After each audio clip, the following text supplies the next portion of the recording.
बोल सियावर रामचंद्र भगवान की जय। उमापति महादेव की जय। हमारी चर्चा चल रही थी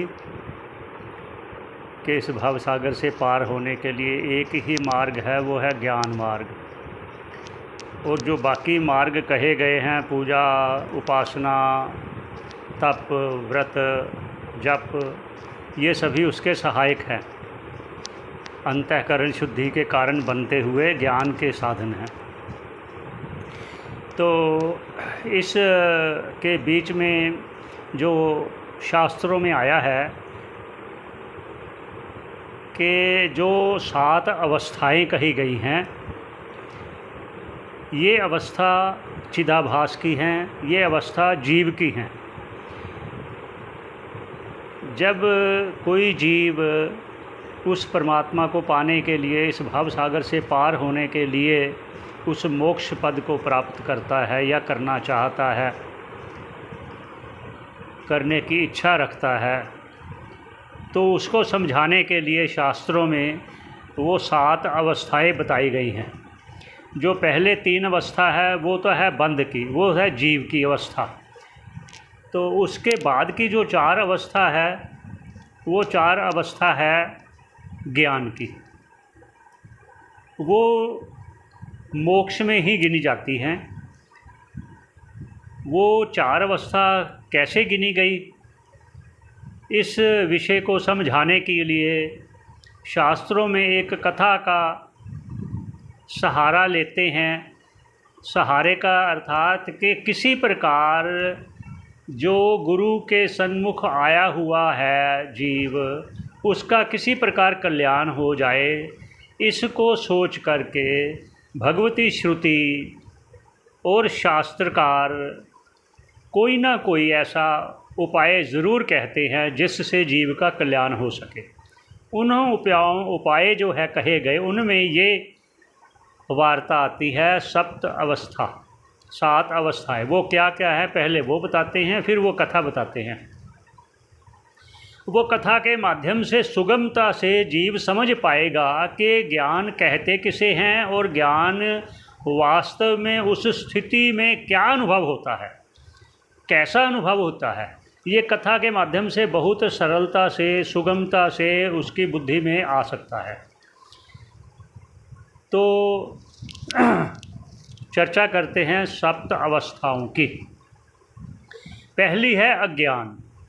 अज्ञान के मैं कुछ नहीं जानता, क्या ईश्वर क्या है, जीव क्या है, ये जगत क्या है, ये सारा अज्ञान में आता है कि अज्ञान है, कुछ नहीं पता, अज्ञान। और ये अज्ञान का आगे आगे कार्य है आवरण, फिर उसका कार्य है विक्षेप। ये 3 अवस्था बंध की कही गई हैं, अज्ञान, आवरण और विक्षेप। उसके बाद की जो अवस्था गिनी गई है वो अज्ञान के ही अंतर्भूत कही गई हैं, लेकिन वो 4 अवस्था का आगे करेंगे विचार, ये क्यों कही गई हैं। और ये कथा के बीच में आपको भी ये पता चल जाएगा ये 4 अवस्थाएं कैसे और क्यों कही गई और उसका अर्थ क्या है। तो कथा शुरू करते हैं। इन्हीं 7 अवस्थाओं के प्रति ये कथा है, 7 अवस्थाओं को समझाने के लिए कथा है। ऐसे ही उन 7 अवस्था के भीतर जब जीव को ज्ञान होता है तो वो समझता है मैं पहली 3 अवस्थाओं को निकल चुका हूँ, अब ये मेरी 4th अवस्था है, अब ये 5वीं है, अब ये 6ठी है, अब ये 7वीं है। जिस प्रकार सीढ़ी चढ़ते हैं उस मुंडेर पर पहुँचने के लिए, ऐसे ही ये सीढ़ी समझ लेना कि उस मोक्ष रूपी मुंडेर तक पहुंचने के लिए। तो कथा है इस प्रकार शास्त्रों में जो आई है। कहते हैं कि एक कुछ लोग, उनकी गिनती बोलते हैं 10 लोग जो आपस में मित्र अवस्था के होते हैं, मित्र भाव के होते हैं। वो कहते हैं कि अमुक स्थान पर एक मेला लगा है, आओ हम चलें देखने। तो ये लगभग दोपहर का समय होगा या शाम का समय होगा। शाम के वक्त वो चलना शुरू करते हैं। ये तब की कथा है जब साधन ज़्यादा नहीं होते थे आने जाने के। तो वो चलते चलते शाम को, क्योंकि मेला ज़्यादातर शाम को ही होता है देखने लायक, इसलिए मैं वो भी चर्चा साथ साथ कह रहा हूँ। शाम के वक्त, सुबह का मेला ज़्यादातर होता नहीं, पर शाम का होता है, इसलिए मैं ये बोल रहा हूँ कि शाम के वक्त वो चलते चलते कहते हम पहुँच जाएंगे तो मेला देखेंगे। तो वो गांव से जब निकले तो समय तो लगता है, जाते जाते रास्ते में थकावट भी होती है, स्वाभाविक है, चलते चलते थकेंगे। तो जब आगे चलते चलते जब थकावट हुई तो उनको थोड़ी सी भूख भी लग गई। तो रास्ते में तो कुछ था नहीं, तो फिर क्या हुआ, जो एक होता है दोस्ताना, उसमें कुछ शरारतें भी होती हैं। तो रास्ते में भांग दिखी उनको, उन्होंने भांग के पत्ते थोड़े थोड़े तोड़कर खाने शुरू कर दिए, चलो यही खाते हैं। तो भांग के पत्ते उन्होंने खा लिए और कुछ आगे कुछ जो मिला फल वगैरह पेड़ है वो खा लिया, तो भूख शांत हो गई। तो आगे चलते नदी पड़ी, नदी उफान पर थी, उफान पर नदी थी। तो वो कहते चलो ऐसे करते हैं, हम सभी ना इसको तैर कर जाते हैं, मेला पार लगा हुआ है नदी के, तो जाना ज़रूर है। तो वो नदी में तैर कर उस पार चले गए। देखिए वो समय लगा, नदी पार करने का समय लगा। तो जब वो पार किया तो उस भांग का भी नशा हो चुका था। तो एक व्यक्ति कहते हैं ऐसे करते हैं, हम आपस में देख लेते हैं हम सभी क्या पूरे हैं। तो उन्होंने गिनती शुरू किया, 1 2 3 4 5 6 7 8 9। अरे भाई 10वां कहाँ गया? क्योंकि जो गिन रहा था उसने अपने आप को नहीं गिना। तो उन्होंने कहा ये 9 है यार, 10वां कहाँ चला गया? वो सभी सोचने लगे भाई हो सकता है वो डूब गया हो, वो तो मर जाएगा, ये तो बहुत गलत बात हो गई, तो हम घर जाकर क्या कहेंगे। वो इस चिंता में बैठे रोने लगे। भाई हमारा 10वां जो एक मित्र था वो खो गया, वो नदी में बह गया, वो नदी में डूब के मर गया होगा। तो ऐसे चिंता में वो पीटने लगे, सिर पीटने लगे। क्यों? क्योंकि मित्रता है, मित्रता में दुख तो होता है। वो रोने लगे, चिल्लाने लगे, सिर पीटने लगे। तो इतने में एक महापुरुष, एक सन्यासी उधर से गुजर रहे थे। तो आप जानते हैं जो सज्जन पुरुष है, जो सन्यासी है, वो किसी का दुख देख नहीं सकते।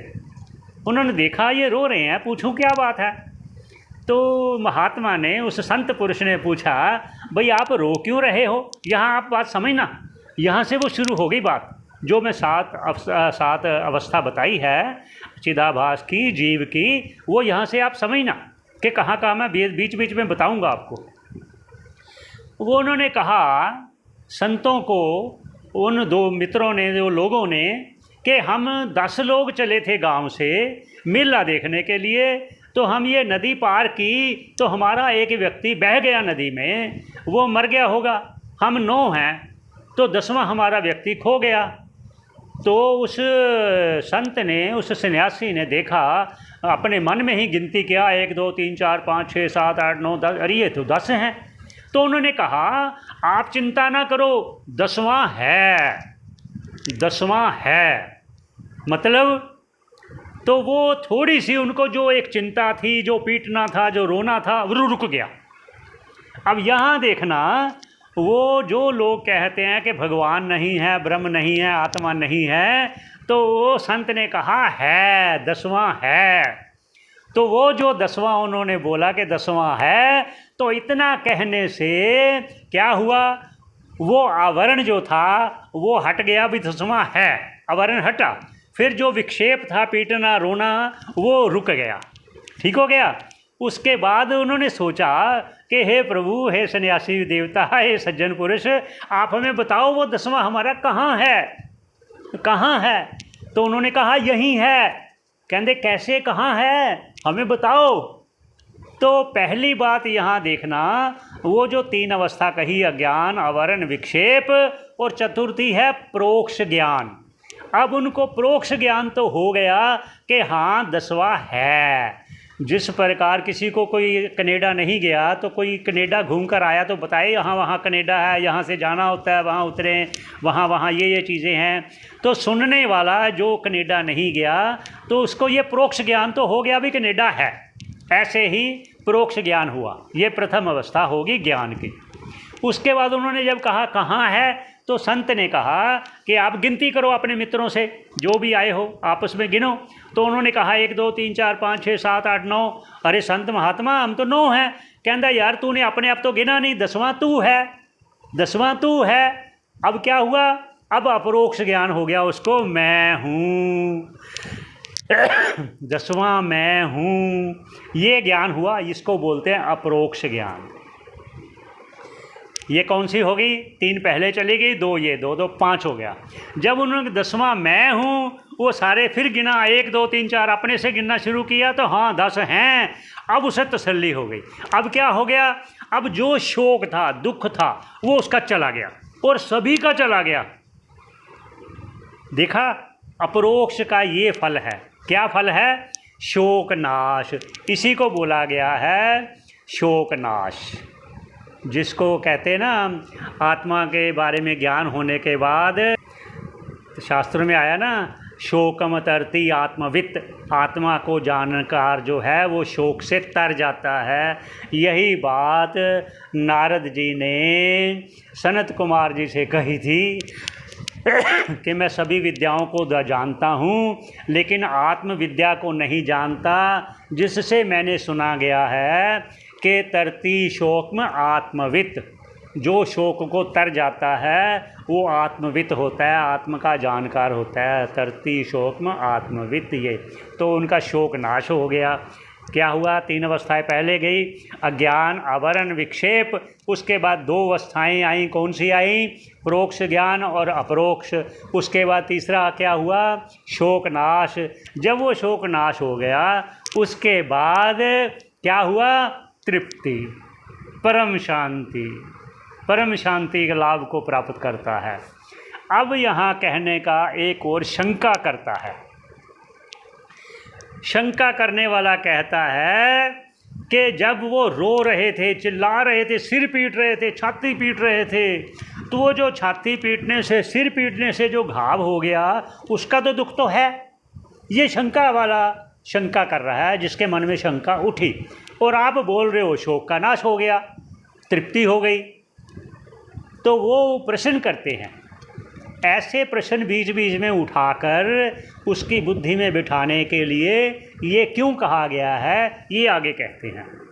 वो कहते हैं जो सिर पीटने में, जो छाती पीटने में कि हमारा 10वां जो व्यक्ति था बह गया, मर गया, ये इस शोक के कारण उनको जो घाव हो गए थे, वो घाव तृप्ति के बाद वो धीरे धीरे हट जाएंगे। पर ये क्यों कहा, शोक तो हुआ ना उनको, वो दुख तो हुआ। उनके प्रति ये कहते हैं, उस पर एक उदाहरण देते हैं। वो ये कहते हैं जिस प्रकार एक पंखा चलता है, 1 घंटे से चल रहा है, 2 घंटे से चल रहा है, उसका स्विच ऑफ कर दें तो वो देखो स्विच तो ऑफ हो गया लेकिन पंखा रुकना बंद नहीं हुआ। तो उसका जो वेग है, वेग पहले का वेग है, वो वेग उसको ले जाता है।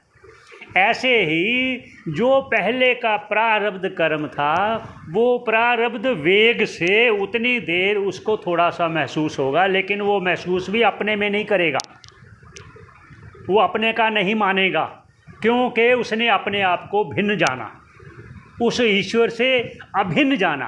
क्या, देह से भिन्न और ईश्वर से अभिन्न जाना। ये है अवस्था, कौन सी, तृप्ति की, जो दृढ़ अपरोक्ष ज्ञान है, यह वह अवस्था दिखाई गई है। ऐसे ही आगे फिर बीच बीच में हम चर्चा करेंगे। जो पहले चर्चा हो चुकी, प्रारब्ध से हमने शुरू किया, गुरुमुख से जो श्रवण करना चाहिए, शास्त्रों द्वारा श्रवण करना चाहिए। जो शास्त्र कहता है वो शास्त्र के द्वारा ही, शास्त्र के अनुरूप ही, शास्त्र का ही कथन जो गुरु के मुख से श्रवण करते हैं वही लाभकारी होता है। शास्त्र से इतर, शास्त्र से भिन्न जो भी है वो लाभकारी नहीं होता। उसकी भी चर्चा बीच में करेंगे आगे। वो क्या क्या होती है, जैसे सांख्य की चर्चा है, योग की चर्चा है, वैशेषिक की चर्चा है, और जो पूर्व अपना है पूर्व मीमांसा, उसकी भी चर्चा करेंगे। इनको सभी को शास्त्रों में इसलिए कथन किया गया है कि जो लोग मानते हैं ऐसे कि ये देह ही मैं हूँ, इससे भिन्न कुछ नहीं है, उनके प्रति ये कहना कि अगर आप इस देह को ही मैं मानोगे तो इसमें दो दोष हैं। जो दो दोष शास्त्रों में कहे गए हैं वो क्या हैं कि ऐसे को इस दोष क्यों दिखाते हैं कि आपको पता चले जो आपकी मान्यता है वो सही नहीं है। इसलिए सिद्धांत के विपरीत जो जाएगा वो उस स्थिति को प्राप्त नहीं हो सकता। वो दो दोष भी बताते चलते हैं। दो दोष क्या हैं? अगर इसको ही हम माने कि मैं हूँ तो पहला दोष क्या आया कि जो आपने इस देह से इस समय इस जीवन में जो जो पुण्य कर्म किए या जो भी पाप हो गए उसका फल कैसे होगा? क्योंकि ये देह ही को माना तो देह तो जल जाएगी, जब मृत्यु के बाद जला देंगे तो वो उसका कहाँ जाएगा? एक। दूसरा दोष, पहला दोष हो गया ना, इसको बोलते हैं कृतनाश। और आगे दोष का क्या नाम बोलेंगे वो बताते हैं।